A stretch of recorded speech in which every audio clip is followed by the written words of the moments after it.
जनवरी 2। पढ़ना और पुनः पढ़ना। पाठ भजन संहिता 119 अध्याय 161 से 176 वचन। आज का वचन, मैं तेरी विधियों से सुख पाऊंगा और वचन को न भूलूंगा। भजन संहिता 119 अध्याय 16 वचन।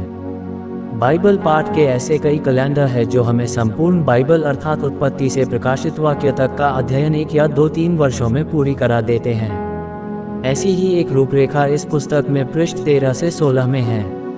आप कोई भी एक रूपरेखा का चुनाव करें जो आपके लिए उपयुक्त हो और प्रतिदिन नियमित उस भाग को पढ़ें। प्रातःकालीन समय श्रेष्ठ होता है क्योंकि उस समय हमारा मन ताज़ा होता है और हम अधिक बातों को ग्रहण कर सकते हैं। ये तो सिर्फ पढ़ना हुआ। गहन मनन प्रतिदिन के भाग से या कहीं और से कुछ आयतों पर होता है। जब आप बाइबल बार बार पढ़ेंगे, वचनों का तुलनात्मक अध्ययन करेंगे तो यह आसान हो जाएगा। थॉमस वॉटसन ने बहुत ही रोचक ढंग से कहा है, हीरे को और कोई नहीं सिर्फ हीरा ही काट सकता है। धर्मशास्त्र के वचनों की व्याख्या सिर्फ धर्मशास्त्र के वचनों के द्वारा ही हो सकती है। इस विधि से बाइबल अध्ययन करने के 2 अति उत्तम लाभ है। प्रथम, कठिन उदाहरण अचानक स्पष्ट हो जाते हैं जब दूसरे वचन उस पर प्रकाश डालते हैं। दूसरा, हम गलत व्याख्या से बच जाते हैं जिनसे झूठे सिद्धांत पनपते हैं। झूठे सिद्धांत झूठी गवाहियों के समान आपस में मेल नहीं खाते हैं। एक बेनाम इथोपियन सरकारी अधिकारी की धर्मशास्त्र पढ़ने की आदत थी, यद्यपि वह उसे नहीं समझता था। जब वह यरूशलेम की यात्रा पर था तब उसने यशायाह की पुस्तक खोली।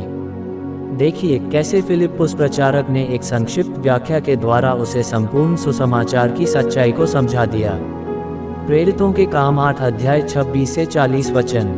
जब भी आप अपनी बाइबल खोलते हैं तो पास में एक बड़ी या बॉल पेन या पेंसिल रखें ताकि उन लेखांश या वाक्यों को रेखांकित कर सके जो आपको विशेष आकर्षित करते हैं। बाइबल के पन्ने पतले होते हैं, अतः आप खराब क्वालिटी के बॉल पेन का उपयोग न करें जो रिसते हैं और धब्बा बना देते हैं। जो आयतें या लेखांश आपकी समझ में ना आए तो हाशिए पर एक प्रश्न चिन्ह बना दीजिए।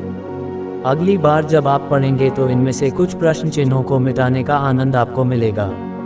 जैसे जैसे आप पढ़ते जाएंगे वैसे वैसे ये प्रश्न एक के बाद एक समाप्त होते जाएंगे। हमारी समझ व परिपक्वता के आधार पर परमेश्वर अपने सत्यों को अनेक चरणों में हमें प्रकट करता है। एक बार यीशु ने अपने चेलों से कहा, मुझे तुमसे और भी बहुत सी बातें कहनी हैं, परंतु अभी तुम उन्हें सह नहीं सकते। यूहन्ना 16 अध्याय 12 वचन। बाइबल को और समझने में हमारी वृद्धि उसी अनुपात में होगी जिस अनुपात में हम पवित्र आत्मा के प्रकाशन के प्रति अपनी प्रतिक्रिया करेंगे। पद 13।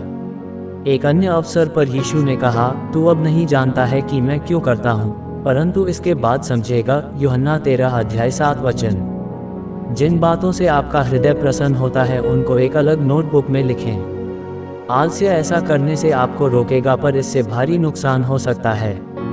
पवित्र बाइबल, ईश्वरीय ग्रंथ, अनमोल खजाना, तू मेरा है। तू बताती है मैं क्या हूँ और कहाँ से आया हूँ। बारली, पावरी, सितारा परिवार को सब्सक्राइब करें और मित्रों को शेयर करें। धन्यवाद।